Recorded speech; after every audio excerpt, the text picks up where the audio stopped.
The evening settles gently over the rolling hills of the Shire, soft golden light slipping across meadows, the faint hum of bees returning to their hives, and the smell of freshly tilled earth carrying on the air.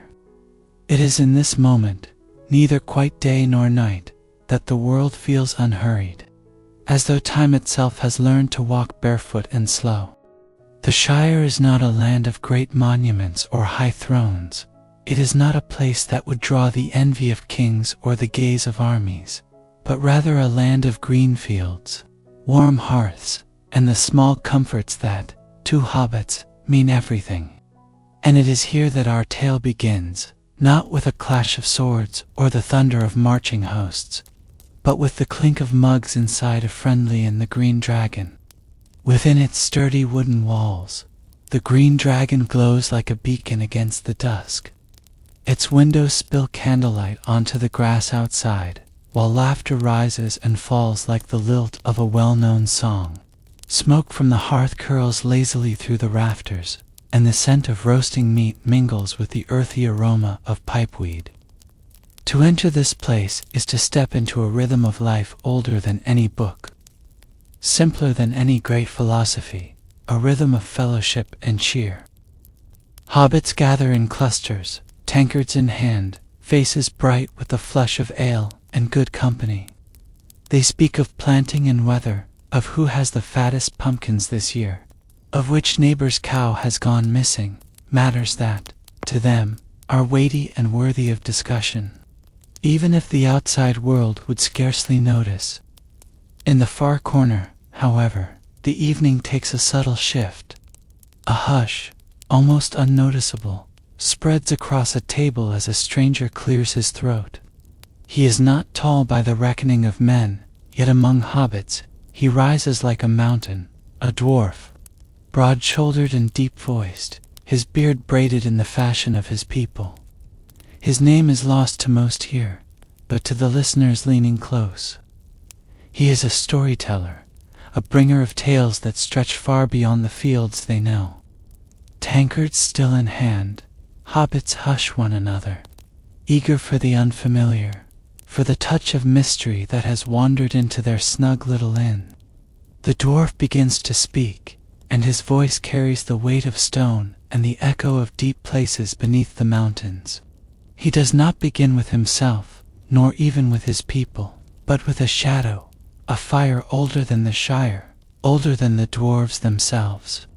The tale is of the Balrogs, creatures born of flame and darkness, not beasts of the wild, but fallen spirits, corrupted long ago, when the first rebellion against the One swept across creation. The hobbits listen, wide-eyed, though few can truly imagine such things. The dwarf tells of Moria, once called Khazad-dûm, halls so vast that a voice raised in song could wander for hours before finding an answer. These halls, he says, were carved in patience and pride, a kingdom of the dwarves' making, yet pride is a dangerous companion. And beneath their mountains, the miners delved too greedily, too deep. What they awoke was no treasure, no vein of mithril or hidden gem, but a shadow older than their halls, a terror sleeping in the dark. The miners fled, the forges fell silent, Khazad-dûm became a tomb. The dwarf pauses here, his eyes fixed on the flicker of the hearth, as though he sees not the flames of Hobbiton, but another fire entirely, one that devours all it touches. The hobbits shift uncomfortably, their mugs rest untouched, the foam gone still. One coughs quietly, as though to remind himself that this is just a story, only a tale told by a passing stranger. And yet the weight lingers. For the first time this night, the Shire feels small, smaller than the hills around it, smaller than the stars above a green island adrift in an ocean of darkness it cannot comprehend. The dwarf seems to sense this, and his tone softens. He speaks not only of ruin but of endurance, of how, despite the Balrog, despite the long shadow of Morgoth, who first bred such monsters, life in Middle-earth carried on. Kingdoms fell, yes, But kingdoms also rose, and still the grass grew, and the rivers ran, and the songs of the free peoples echoed in their halls. Here the story bends again. The dwarf speaks of Morgoth, once the mightiest of the Aenir, who sought to unmake the very order of the world. From his corruption came the Balrogs, and from his malice the wars that scarred the earth before even the first age had dawned. Yet Morgoth too fell, and his servants were scattered like embers after the fire. Some perished, others slumbered, and one at least would wake again in the depths of Moria. The hobbits do not know this name, Morgoth. It is as strange to them as distant stars, but they feel the echo of its weight. They hear it in the dwarf's pauses, long heavy silences where the air seems to grow thick, as if the word itself is a shadow cast across the years. And then, as if the story itself remembers mercy, the dwarf lets the shadow fade. He speaks now of Durin's folk, of their stubbornness, their pride, their unyielding hearts. He tells how they fled Moria, yet built new halls, how they carried their craft to distant mountains, how their songs kept alive the memory of what once was. In his telling, even ruin cannot silence the dwarves, for they endure as stone endures, cracked perhaps, but never broken. The hobbits breathe easier at this, the tension unwinds, mugs lift once more, and the fire in the hearth feels like a friend again rather than a threat. The story is still heavy, but it has been carried on a voice that knows both sorrow and strength, and that balance makes it bearable, even for simple folk who prefer their tales to end with supper and a song. As the night deepens, the dwarf's words fade into murmurs, and the green dragon returns to its familiar warmth. Yet something has changed. The hobbits glance at the shadows differently now, not with fear, exactly, but with the awareness that beyond their hills lies a wider world, vast and ancient, filled with wonders and terrors they will never see. The Shire itself seems smaller, though no less precious. Perhaps, they think, that is why stories matter, because they remind even the smallest folk that their lives are part of something greater. A tapestry woven with threads of light and shadow. And so, mugs are raised, songs are sung, and laughter returns to the rafters. But in the quiet between verses, the hobbits hold on to the memory of fire in the deep, of wings in the dark, of a name whispered like thunder, Morgoth. They will forget it by morning, perhaps, or at least pretend to, but the echo remains, lingering just long enough to remind them that peace is never the whole story of Middle-earth. The night is quieter now. The green dragon's laughter has softened to a low murmur, and outside, the stars begin their watch over the Shire. Yet in the hush that follows the dwarf's tale, something lingers, like smoke after a fire. The hobbits may try to shake it off with another sip of ale, or with a cheerful song about gardens and good harvests, but in their minds, the image remains a shadow moving beneath stone, a fire that cannot be quenched. For though the Shire lies far from the world's great battles, stories have a way of planting roots, and the tale of Khazad-dûm is one such story. The dwarf, his voice steady but tinged with memory, continues, though not with the same heavy weight as before. He speaks now of how the Balrog, Durin's bane, was not alone in its making. It was not born of stone or fire. It was once something higher, a Maya, a spirit that had seen the shaping of the world, kin to those who later walked in light and beauty. But pride and anger had twisted it, for it had listened to the voice of Morgoth in the world's first days, and in that listening had found its ruin. And so the Balrogs became his scourge, beings of terrible flame, wrapped in shadow, armed with whips of fire and strength beyond the reckoning of mortals. Morgoth's name again passes through the inn, though softer this time, as if the walls themselves hesitate to carry it. For Morgoth was not simply an enemy, not a king to be opposed, nor even a tyrant to be overthrown, but the first great rebel, the one who turned against the music that shaped all creation. In his rebellion he sought to unmake what had been made, to bend the world into the shape of his own desire. The hobbits do not know this music, though perhaps when they sing in their fields or at their festivals, they echo some fragment of it without knowing. But the dwarf's telling gives them a glimpse, a hint that beyond their doorsteps lies an order older than mountains, older even than the sun and moon above them. And from that rebellion came not only Balrogs, but many other horror spirits drawn into darkness, twisted into shapes of fear and destruction. Yet among them the Balrogs stand apart, for they carried within them the memory of fire before fire was ever lit in Middle-earth, and their wrath was such that even the bravest of elves and men could falter in their presence. They were few, yes, no endless armies marched beneath Morgoth's banner, but the strength of even one was enough to turn the tide of battle. The dwarf leans forward here, his voice low, as if confessing something meant for few ears.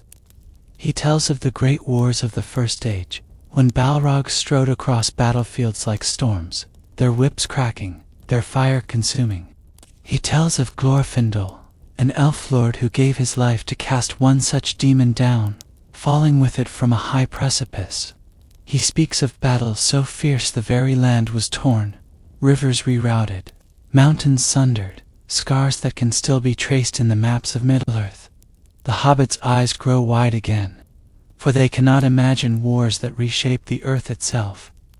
Yet the dwarf's words make them see it, if only dimly. But as the story darkens, so too does the dwarf's tone. For Morgoth was never content, always reaching, always hungering. His malice was a void, and into that void he drew another, one older even than Balrog's, more terrible in her hunger. Ungoliant, the name drips like venom from his lips, a being of darkness not born of fire, but of unlight, a void that devoured light itself.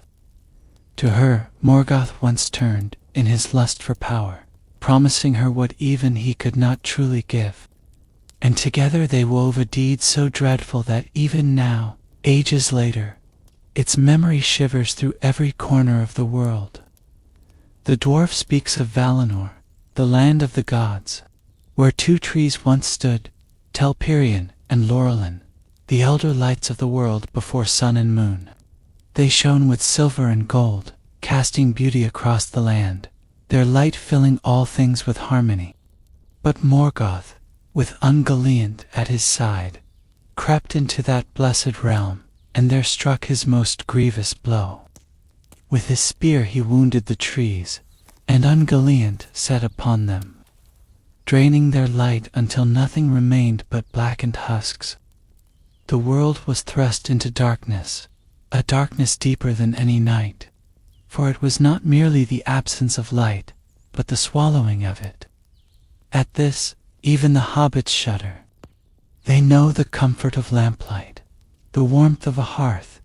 They know how the Shire seems to vanish when a fog rolls in thick and heavy.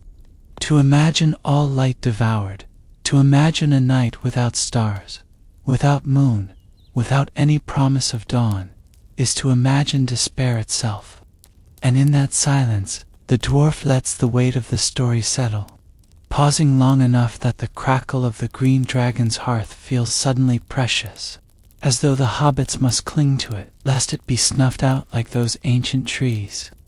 Yet even here, in this darkest moment, the tale does not end. For though the trees were slain, though Ungoliant devoured, and Morgoth fled with her at his side, still the world endured. The valor, the great powers of that land, grieved. But from the last fruit of Laurelin, and the last flower of Telperion, they brought forth the sun and the moon. New lights rose into the sky, lesser than the trees, but still mighty. And the world was not left to unbroken shadow.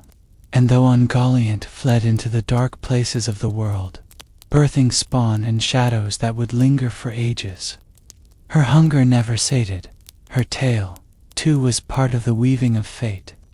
The hobbits breathe easier at this, though they do not fully understand. They know nothing of Valinor, nothing of trees that once gave light to the world, nothing of how the sun above them is but a gift drawn from loss. Yet they understand enough to feel that even in the greatest sorrow, some light endures. And perhaps that is the heart of all stories worth telling, not that darkness never comes, but that it never wholly triumphs. The dwarf leans back, his tale complete for now, and the green dragon fills once more with the hum of voices. Yet the hobbits remain thoughtful. Their ale tastes different. Their laughter does not ring quite the same, for though the Shire is still the Shire, though their gardens and fields remain untouched, they have glimpsed a shadow behind the world, a history deeper than their roots, and in that shadow they sense both peril and wonder, danger and meaning. Perhaps they will forget in the morning, or pretend to forget, as hobbits are fond of doing, but for now, the firelight holds them steady, and the tale of Balrogs, Morgoth, and Ungoliant drifts into their dreams like smoke carried on the wind. The dwarf's voice lowers once more, and the hobbits lean in, though a part of them wishes not to hear what comes next. For the tale has entered a place beyond shadow, beyond even fire and battle, into a hunger that cannot be sated. The ale on their lips turns bitter, though it is the same brew as before. For this is the part of the story where the world trembled, not from war, not from fire, but from emptiness itself. Ungoliant. The name hangs in the smoke above the hearth, a name that even the oldest books avoid, a name spoken in whispers, if spoken at all. She was not like the Balrogs, she was not flame, nor even spirit of fire turned wicked. No, she was something more ancient, something whose beginning is hidden, even from the wise. Some say she came from the outer darkness itself. Before the world was made, a shadow that slipped into the music and found no place in harmony. Others say she was simply a Maya, twisted by envy, consumed by her own gnawing desire. But the truth is this: she was hunger made flesh, and whatever her origins, her nature was to devour and devour, until nothing remained. The dwarf tells how she appeared first in Avathor, the forgotten south of Valinor, where the light of the two trees fell faint, and shadows stretched long. There she wove her webs, vast and dreadful, climbing high cliffs, smothering every glimmer, swallowing the silver dew and golden rain that fell from the branches of Telperion and Laurelin. And as she grew, so too did her need, for her hunger was endless. No feast could fill her, no treasure could content her. The hobbits shift in their seats at this, for even they, with their many breakfasts and suppers, cannot imagine eating without ever being full. To them, the thought is more terrible than any whip of fire. It was to this creature that Morgoth fled when he had wearied of his defeats at the hands of the Valar. He came cloaked in malice, cloaked in lies, promising her treasures beyond measure if she would aid him in his vengeance. And Ungoliant listened, for promises are sweet when hunger gnaws without end, and together they crept toward the heart of Valinor. The dwarf's voice falters here, for this is no easy thing to tell how the greatest realm of beauty and peace was undone in a single night. Morgoth struck first, with his black spear, piercing the two trees. Their sap bled forth, silver and gold mingled in pain, and Ungoliant set upon them, sucking their light, drinking deep until their glow was gone. She drank until she was swollen, vast and terrible, her webs choking every star. No moon rose, no sun, only her unlight spread, a darkness so deep it smothered sight itself. This was not night, it was the unmaking of night, a void where even memory of light was swallowed, and the Valar wept, and the elves trembled, for the world they knew was gone. The hobbits murmur uneasily. They do not know Valar, nor elves beyond rumor, nor trees that bore light like lamps in the sky, but they know darkness. They know the fear of a candle guttering on a stormy night, of a path vanishing in fog. To imagine that fear multiplied across the whole world, to imagine no dawn, no stars, only emptiness, is to imagine despair itself. And in their hearts, they are thankful that such things lie far from the Shire, locked in the past. But the tale does not end with Ungoliant's feast, for Morgoth in his cruelty thought to master her. He led her northward, bearing with him the Silmarils jewels that captured the light of the trees before they fell. Their radiance pierced even her webs, a light too pure to be smothered. And when she saw them, her hunger surged anew. She demanded them as her payment, shrieking with voices like tearing stone, shadows writhing around her. Morgoth refused, for those jewels were his greatest pride, the work of Fëanor's hand, and even he could not bear to part with them. And so Ungoliant turned upon him. She wrapped him in her webs, binding him fast, her stingers ready to pierce, her fangs thirsting for his black blood. She would have devoured him, yes, Morgoth himself, the great enemy, would have been no more than another feast for her endless hunger. But Morgoth cried out, a cry of such terror that it shook the mountains. His Balrogs heard. They came with whips of flame, with roaring fire, and together they tore her away, driving her back with fire and lash, until she fled shrieking into the south. Morgoth was saved, but only just, and though he kept the Silmarils, never again did he walk untroubled, for he had felt the coils of a power even he could not master. Ungoliant fled into the wild places of the world, birthing spawn as she went. Her children spread into the dark forests and caves, filling them with shadow and venom. From her line came many spiders of monstrous size, and in the deep ages that followed, her brood would haunt the world. Even in later days, her bloodline endured in the mountains of Beleriand, in the forests of Mirkwood, in one vast and terrible offspring known as Shelob. The hobbits exchanged nervous glances at that name, for though it is but a whisper, it clings to their memory as though some thread of fate ties them to it.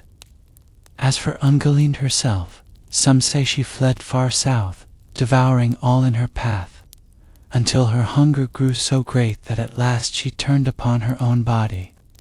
And there, in the darkness, she consumed herself, leaving nothing behind but silence. Others say she still lingers, deep and hidden, her hunger unending, waiting for the day when light once more crosses her path. The dwarf does not claim to know which tale is true. He only knows this: her shadow never wholly passed from the world, and it is true. For every dark forest, every cavern where webs hang thick in silence, smothers sound, there her memory dwells. And even in the Shire, safe though it seems, the hobbits sometimes whisper of dark corners, of holes that go too deep, of spiders larger than they care to name. They laugh it off, of course, but the laughter does not always reach their eyes. For the world is old, older than their gardens, older than their songs, and the things that were once in it are not always gone. The dwarf's tale ends, and for a moment the inn is silent. Even the crackle of the fire seems hushed. The hobbits sit still, the weight of the story pressing down like heavy snow. They do not speak of it. They do not wish to carry it home with them into their snug holes.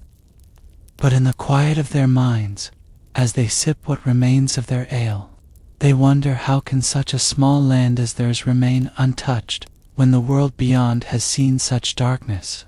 And though none of them say it aloud, the thought lingers, a question unspoken: will the shadow one day find them too? And so the fire burns, and the night passes, and though laughter returns, though songs are sung, a piece of Ungoliant's shadow remains in the room, a whisper that cannot be wholly silenced.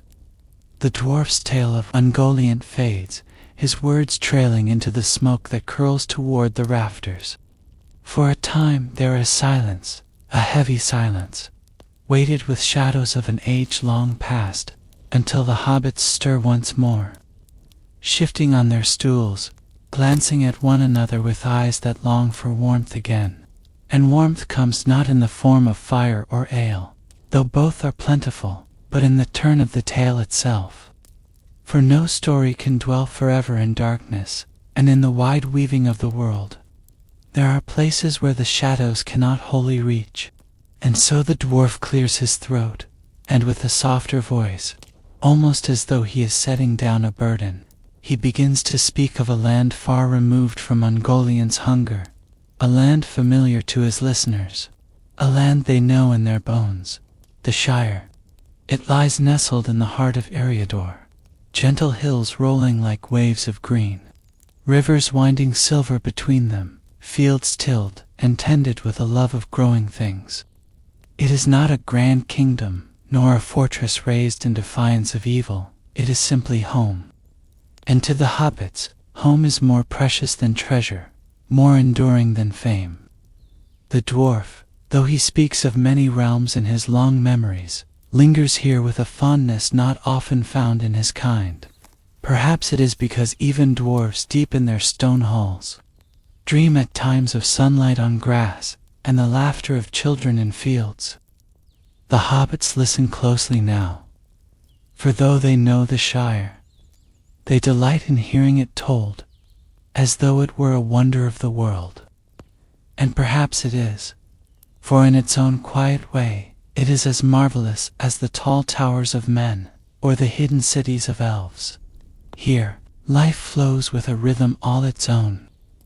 Days are marked not by the march of armies, nor the ringing of forges, but by the smell of fresh bread, the clatter of mugs in an inn, the chiming of bells on market days.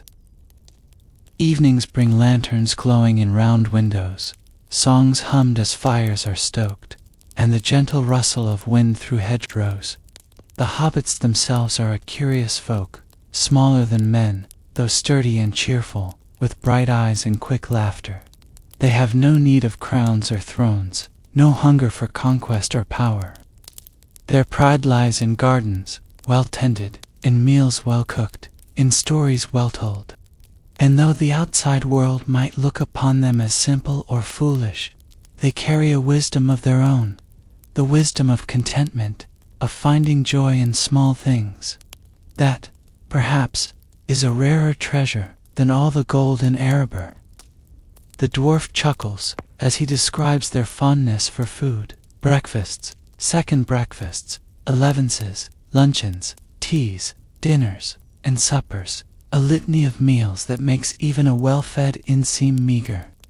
But food, to hobbits, is more than sustenance. It is fellowship. To share a meal is to share life, and in this, they are richer than kings.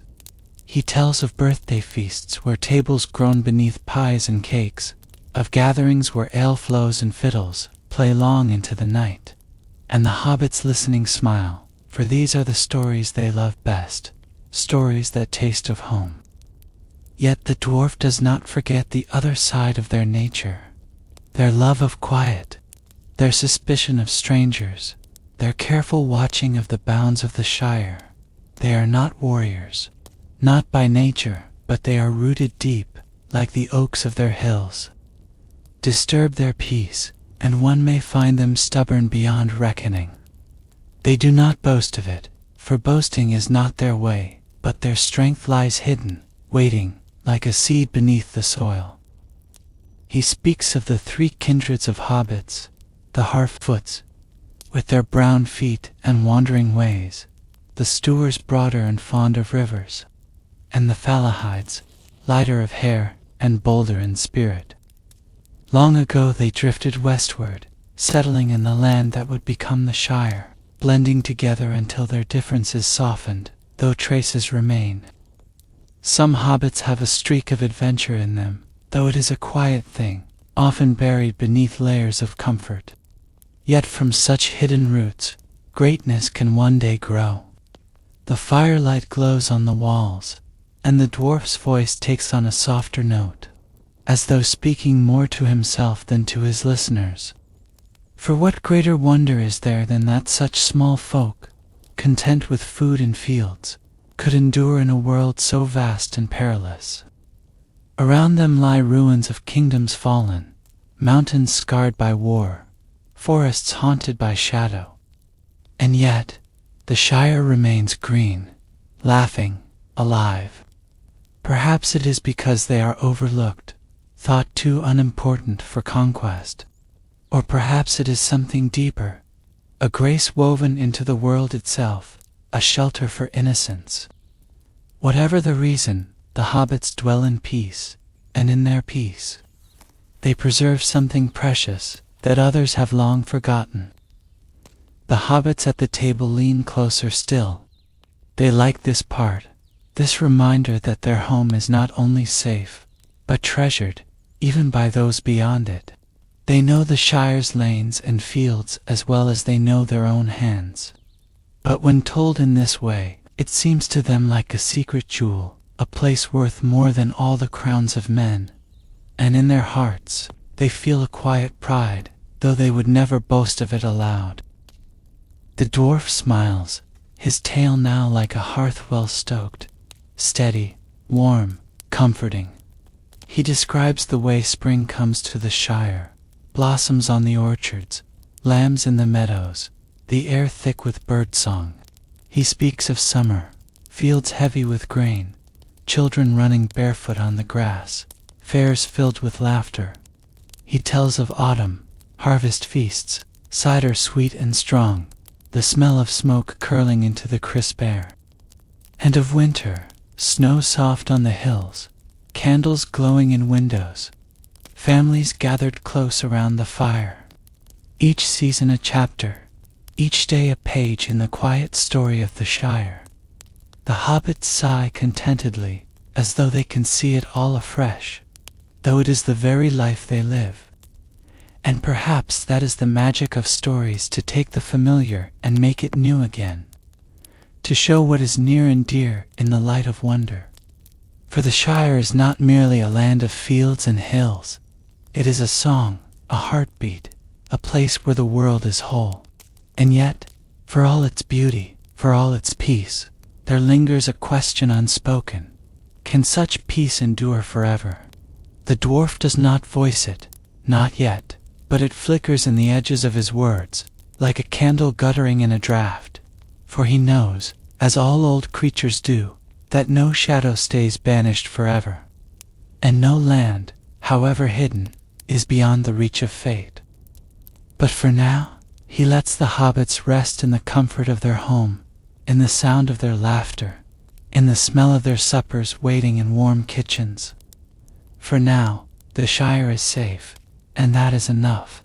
And so the tale lingers here in green hills and golden light, in the chatter of market days and the songs sung at dusk.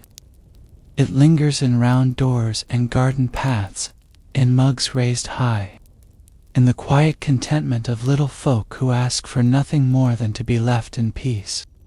And though the world beyond stirs with shadows and wars, within these borders time seems gentler, kinder, as though the very land itself has chosen to shield its children. The hobbits smile as the dwarf falls silent.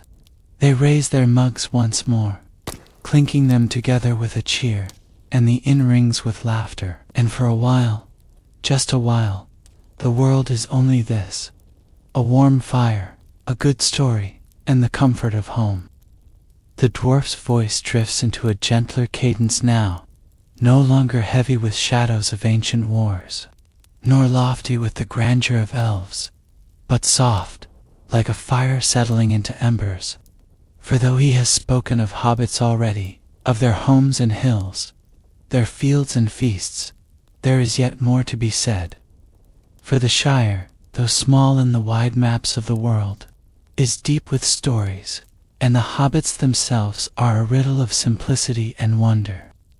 To tell only of their gardens and meals would be to skim the surface, pleasant enough, but missing the hidden current that runs beneath, So he begins again, leaning forward as though sharing a secret known to few beyond these hills.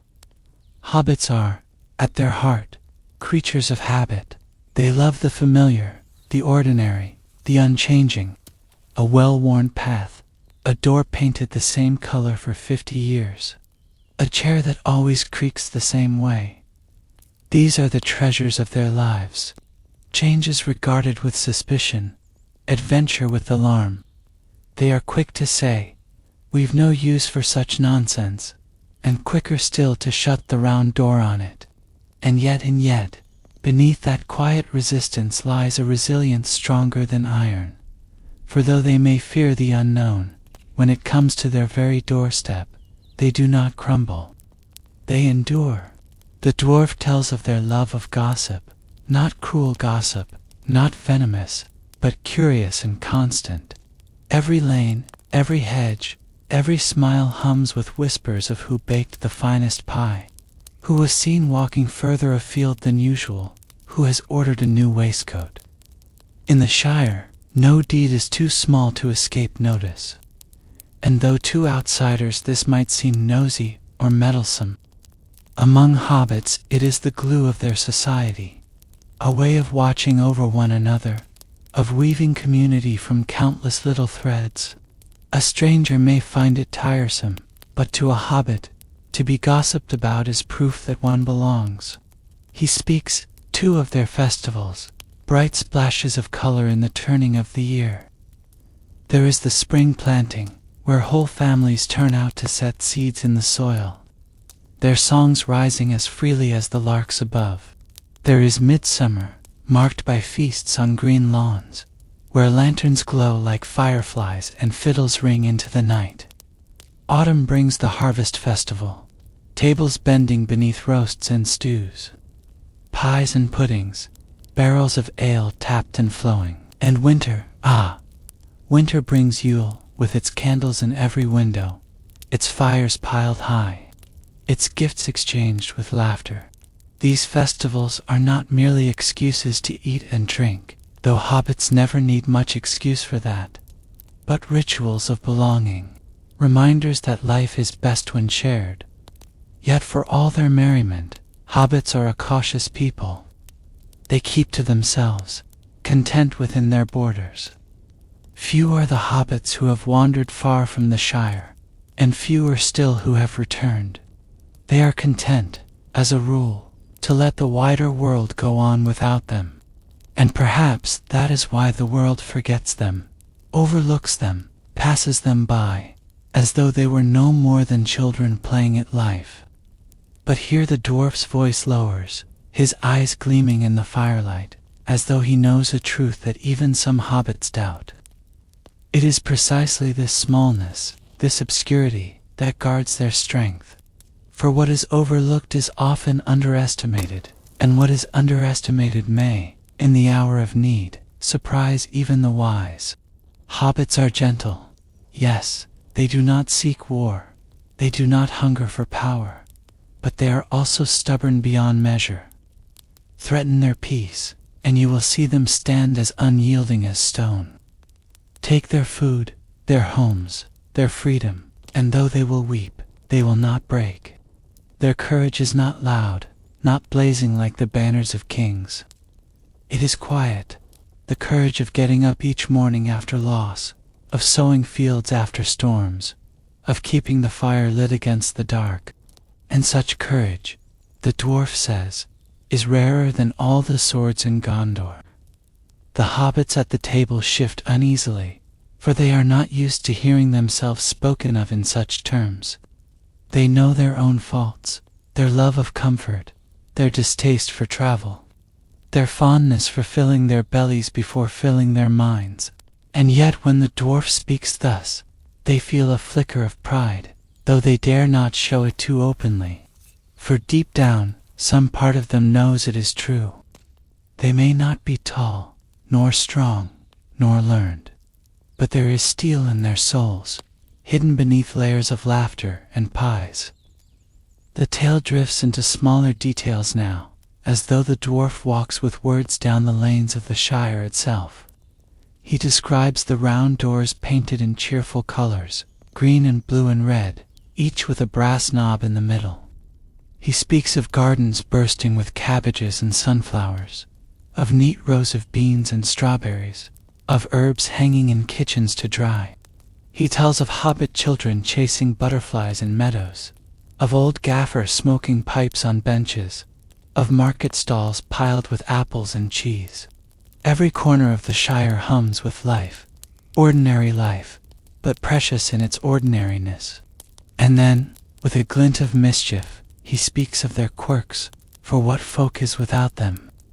Hobbits are famously particular about meals, often debating for hours whether supper was hearty enough or whether second breakfast ought to be sweet or savory. They are stubborn about family lines, tracing genealogies with fierce pride, and more than one squabble has arisen over who is descended from whom. They prize manners, yet indulge in cheerful bickering, often over nothing more than whose cow wandered into whose garden. To outsiders, it may seem comical, but to hobbits, these little disputes are as serious as any war council. The inn grows warm with laughter at these tales, for the hobbits know themselves well, and there is joy in seeing their foibles told with affection. They sip their ale, nodding as if to say, "Yes, that is us indeed," and for a moment, they are glad to be so small a people, glad to be known for gardens and gossip rather than battles and blood. But the dwarf does not let the tale end in jest.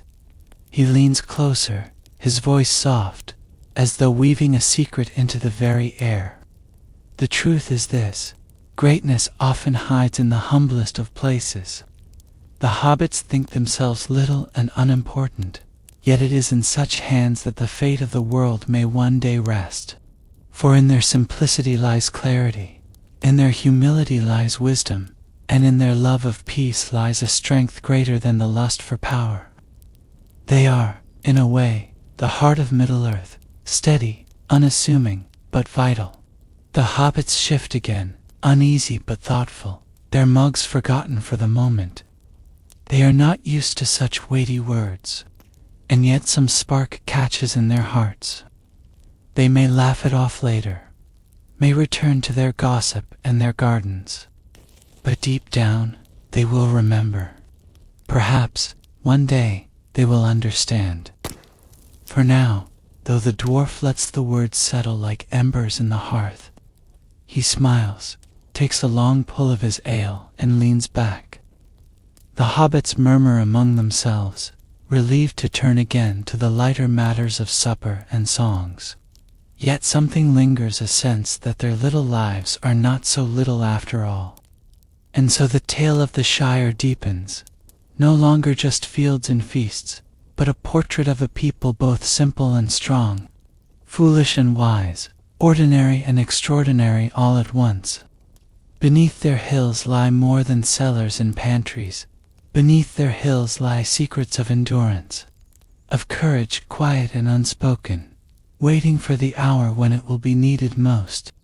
The dwarf clears his throat softly, the laughter of the hobbits still bubbling around the table, and then, in a tone more measured, more careful, he begins to trace the lines of their past. For it is not enough, he says, to know hobbits as they are now, cheerful and plump, with full pantries and well-tended gardens. One must look further back, into days long before the Shire was green with tilled fields, long before Bag End's round door opened on summer mornings. Hobbits, like all the free peoples, have their roots sunk in deep and forgotten earth, and though they seldom trouble themselves with such things, their story stretches back further than most of them realize. He tells them that hobbits are a branch of the race of men, smaller, yes, and quieter, but kin nonetheless. In the elder days of the Second Age, before the kingdoms of Gondor and Arnor had risen in strength, hobbits lived east of the Misty Mountains, in lands watered by the great river Anduin. There they kept to the vales and wooded glens, fishing in the streams, tending small fields, moving often, never far from cover. They were wanderers of a gentle sort, not restless, not hungry for conquest, but cautious, ever shifting as the tides of larger folk pressed upon them. For hobbits were never a people of swords or towers. They thrived only in the quiet corners, the overlooked places, where they could go on unnoticed. And in those elder days, there were 3 kindreds of hobbits, 3 strains, distinct yet kin. The Harfoots were the most numerous, small, brown-skinned, nimble-footed, happiest in hillsides and high places. They were the most rustic, the most hardy, fond of burrows and tilled earth, and it is from them that the custom of living in smiles was passed down.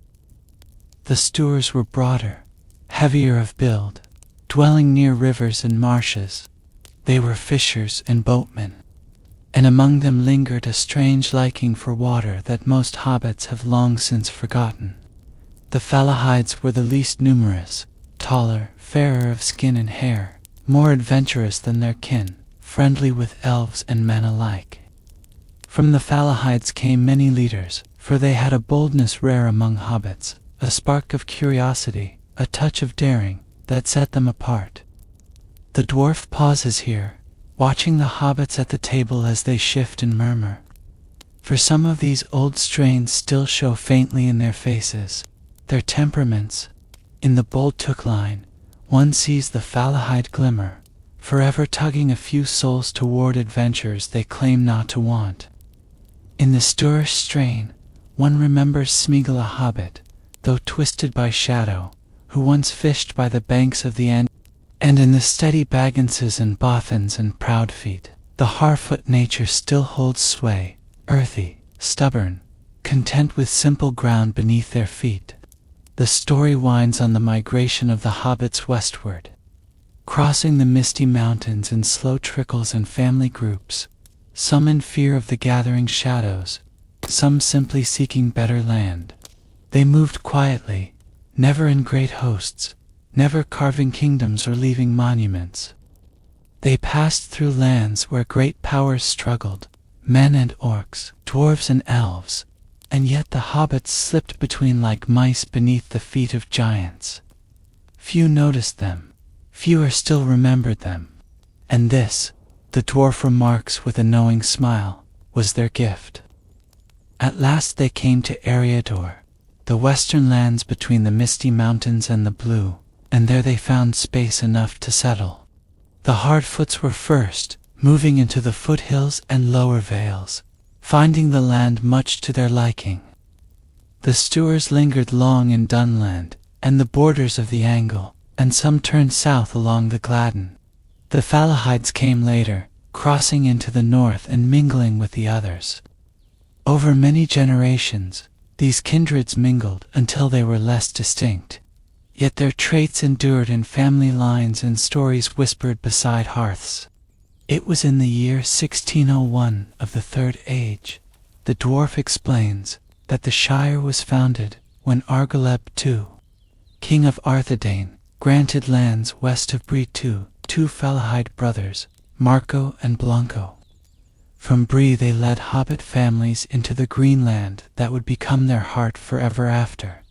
The men of the North Kingdom welcomed this, for hobbits brought no quarrel, no ambition, no trouble, only tilled fields and well-ordered gardens. And so the Shire blossomed, a little realm within a realm, owing nominal fealty, but governing itself in peace. The hobbits lean closer as he speaks, for though they live in that land and walk its every lane, few of them remember, or care to recall, how it all began. To most, the Shire simply is, as if it had always been, as natural as the sunrise, as permanent as the hills. But the dwarf reminds them it was chosen, it was granted, it was built.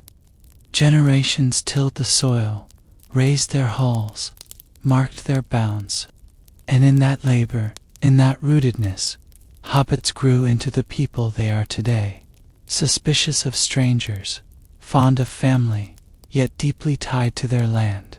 As vines are tied to trellises, here the dwarf's voice lowers, softer still, for though hobbits think themselves small, their history is not without shadows.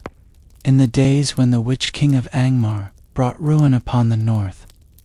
Hobbits felt the tremors of war. Though armies seldom marched across their fields, fear crept near their borders. Yet they endured hidden, overlooked. And when the great plague swept the lands, hobbits suffered, as all folk did, but they recovered, stubborn as ever, clinging to life, tilling their fields again, lighting their hearths anew. The dwarf lets the weight of this linger, the quiet resilience, the unnoticed endurance. For hobbits are like the grass underfoot trampled, perhaps, but never destroyed. They grow back, green as ever, patient as the seasons. And though they do not seek remembrance, though they carve no grand statues, the memory of their survival is written in every hedgerow, every orchard, every smoke curl rising from a round chimney. He speaks then of their obscurity, how the wide world barely marks them. Elves remember them not at all, save in passing wonder.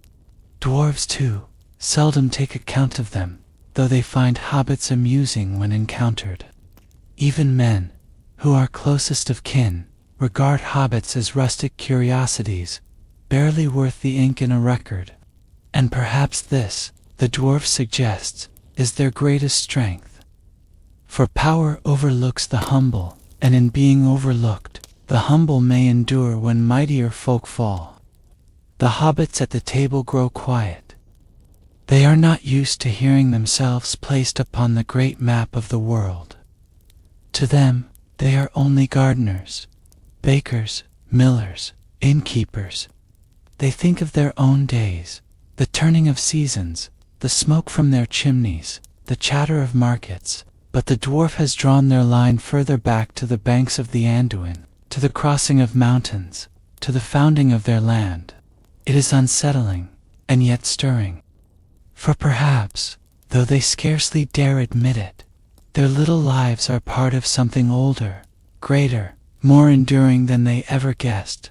And so Part 6 draws to its close, not in thunder or in song, but in quiet reflection. The dwarf sips his ale, his words hanging in the firelit air. Hobbits, he says softly, are a people of shadows and sunlight, born in the margins of the world, forgotten by most, yet enduring, always enduring.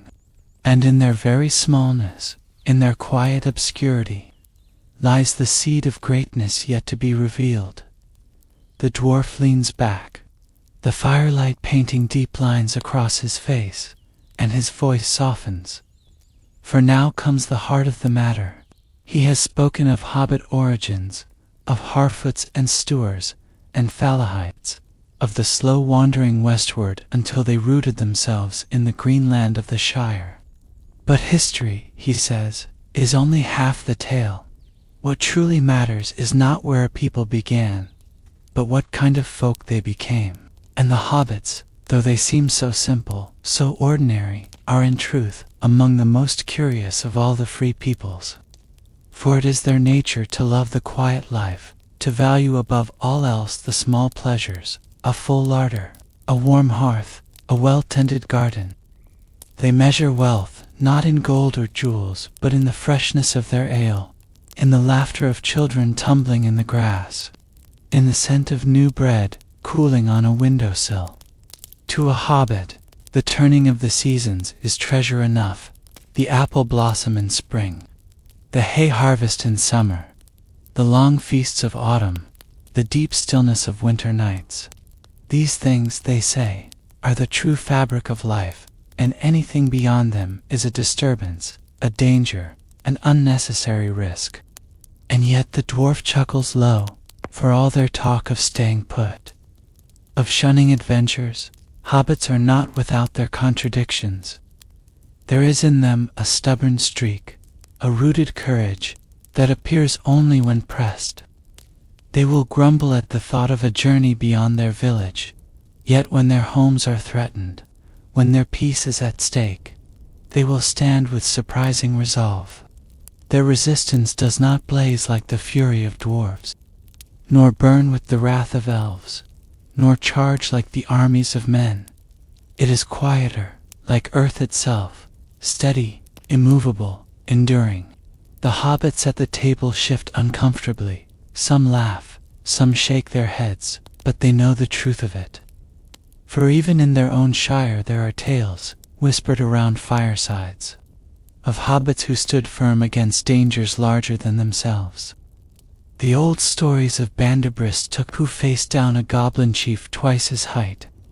The whispered accounts of archers from the Shire who marched alongside men in the wars of the North. Such tales are rare, half forgotten, buried beneath layers of denial, yet they are there, waiting like seeds beneath the soil. The dwarf pauses to sip his ale, then leans forward again, lowering his voice as though to share a secret. Hobbits, he says, are often dismissed, overlooked, underestimated. Elves see them as quaint curiosities. Men call them country bumpkins. Dwarves think them laughable, with their bare feet and love of second breakfasts. And yet what other folk have endured so much without calling attention to themselves? What other race has weathered the tides of war, plague, and shadow only to return, quietly, to their fields and hearths, as though nothing had changed? There is a strength in that, not a strength of arms, but of spirit. And he reminds them, strength is not always in the sword. Strength is sometimes in the refusal to yield, in the persistence to plant again after the frost, to rebuild after the fire, to feast again after mourning. Hobbits carry that kind of strength in their bones, though most of them do not know it. Indeed, he says, with a slow smile, it may be that their very ignorance of their strength is what makes it most enduring. They do not think of themselves as heroes. They think only of doing what must be done to keep their families safe, their homes whole, their tables set, and sometimes that is enough to tip the balance of the world. The fire cracks softly, the room holds still. The hobbits lean closer, drawn by something deeper than ale or story. For the dwarf is no longer merely recounting history. He is reminding them of something unspoken, something they feel in their bones, but seldom name. They are little folk, yes, but little folk who have endured ages, who have crossed mountains, who have rooted themselves in the land and refused to be swept away. And here the dwarf's tale widens again, his words stretching like a bridge to the great world beyond the borders of the Shire. For though hobbits may hide from it, the wide world presses closer with every year. To the north, shadows stir again in the ruins of Angmar. To the east, whispers grow of dark power returning to the land once called Mordor. Even in Gondor and Rohan, rumors spread of unease, of watchfires burning along forgotten borders. The great peoples know of these things. They keep their counsels, they sharpen their blades. But the hobbits, the hobbits remain content with their harvests and their gossip, believing themselves far from danger. The dwarf shakes his head slowly, half with admiration, half with sorrow. For their peace is precious, yes, but peace is fragile, and the world does not leave anyone untouched, forever. Already, the world has brushed against them. Already, the Took line has shown a curious spark of adventure. Already, the name of Baggins is whispered with a touch of wonder, after one of their own walked into the wild and returned with stories too strange to be denied. The hobbits may wish to remain hidden, but fate, it seems, has other plans. And so the dwarf warns them gently, though his tone is not grim, but steady, like the turning of seasons. A time may come, he says, when the world will call upon the hobbits again. A time when their small hands must bear a weight greater than any sword. A time when their refusal to yield their simple love of home may stand against shadows that all the might of elves and men cannot banish. He does not name that time, for it has not yet come, but his words hang in the smoky air like prophecy. The hobbits murmur uneasily, some scoffing, some thoughtful. They cannot imagine such things. To them, adventures are distant, unreal fit, only for songs, not for everyday folk. And yet, somewhere deep in their hearts, the words take root. For every hobbit knows, though they seldom say it aloud, that the world is larger than the bounds of the Shire. Every hobbit feels, now and then, a faint stirring when they gaze at the horizon, a whisper that life might hold something beyond pipe smoke and supper. Most turn away from that whisper, but not all, not always. The dwarf lets silence grow again, then ends not with a warning, but with a comfort. He tells them that the very qualities they prize most, their love of home, their stubborn cheer, their loyalty to kin, are not weaknesses. They are their greatest strengths. For in a world torn by ambition and greed, the hobbits remind all others what is worth fighting for. They remind the weary that joy can be found in the smallest of things, in a loaf of bread, in a shared pipe, in a birthday gift given with laughter. Such things may seem small, but small things, the dwarf says with a knowing smile, can change the course of the world.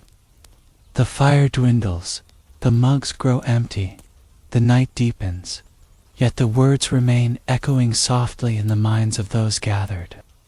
Hobbits, small, unnoticed, ordinary, and yet perhaps not so ordinary after all.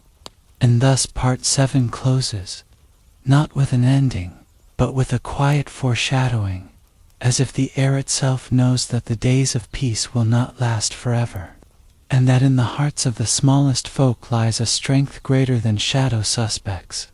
The dwarf's voice, low and steady, lingers in the firelit room like the last note of a song, and though the tale feels as though it should end, he does not yet stop, for stories, like rivers, seldom conclude in a single bend. They flow onward, winding, sometimes hidden, sometimes revealed, until at last they meet the sea.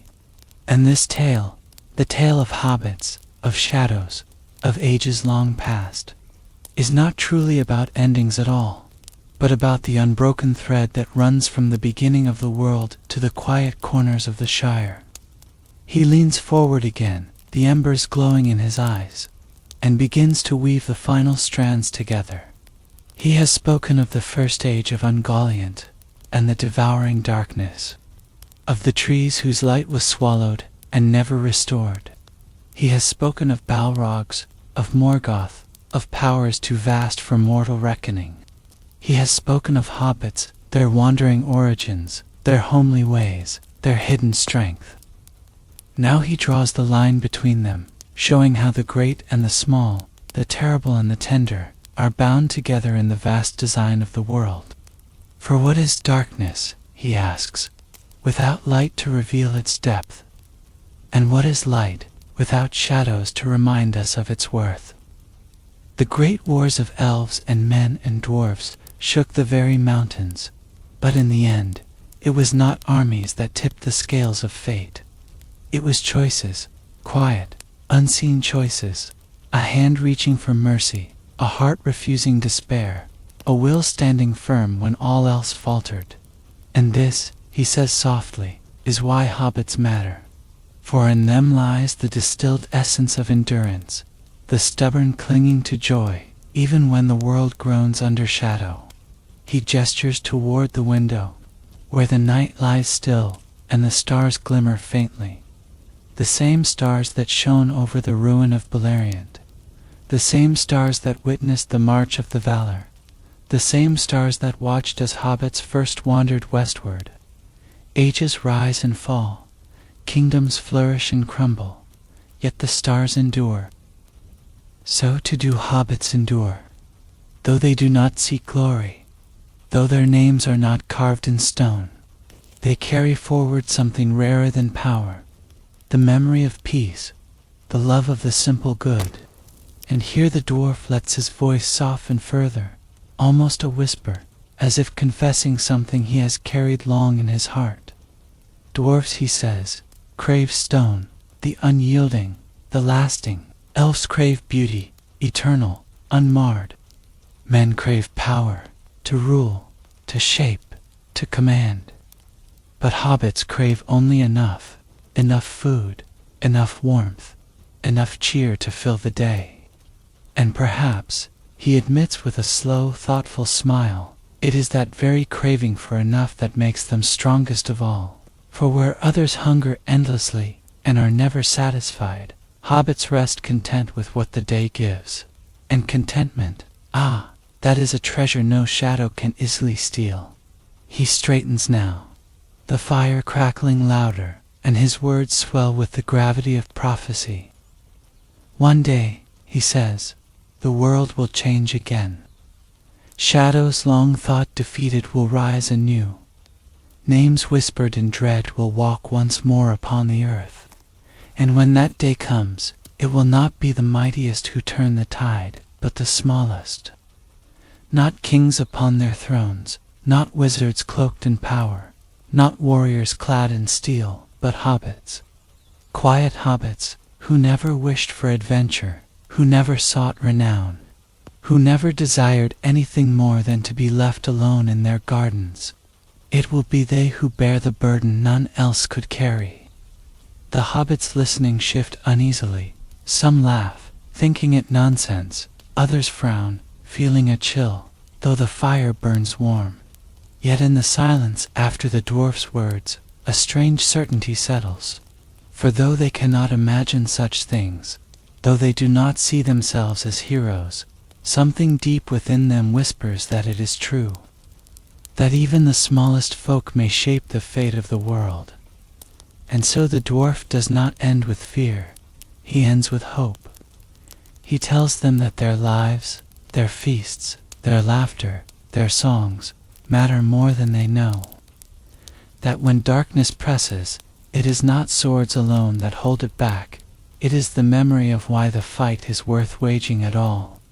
A pipe shared under the stars, a birthday cake lit with candles, a child's laughter, these are the treasures that shadows cannot comprehend and cannot endure.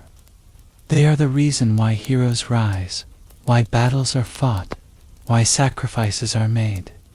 Without them, victory would be hollow. With them even the smallest triumph becomes everlasting. The dwarf's voice falls quiet at last. Around him, the inn lies hushed, every hobbit listening, though none dare speak. Outside, the night deepens, but it is no longer only night. It is a vast canvas of memory and promise, of shadow and starlight, of past and future entwined. The hobbits glance at one another, each seeing in their neighbor not merely a companion at table, but a bearer of something far older, far greater, a heritage hidden in plain sight. At length, the dwarf drains the last of his ale and sets the mug down with finality. The tale is ended, though its echo lingers. He does not rise at once. He lets the silence breathe, lets the weight of his words settle like mist across the room. Then with a nod, solemn, respectful, he gathers his cloak about him and makes ready to depart. For the story, though told, is not finished. It is only waiting for the day when it will come alive again, in deeds yet to be done. The hobbits remain, staring into the fire, lost in thought. They will return to their gardens, their larders, their comfortable holes in the hills. They will laugh and feast and pretend, perhaps, that nothing has changed. But deep within, each carries the seed of something more, the knowledge, however faint, that their small lives are woven into a tapestry far larger than they ever guessed.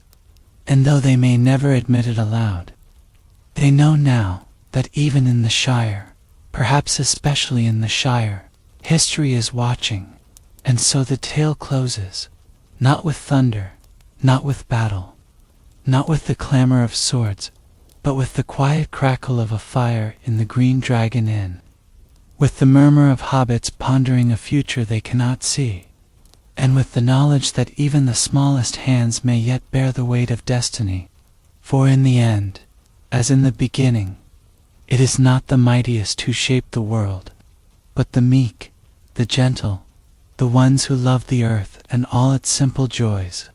And that truth, the dwarf says softly as he departs into the night, is the greatest story of them all.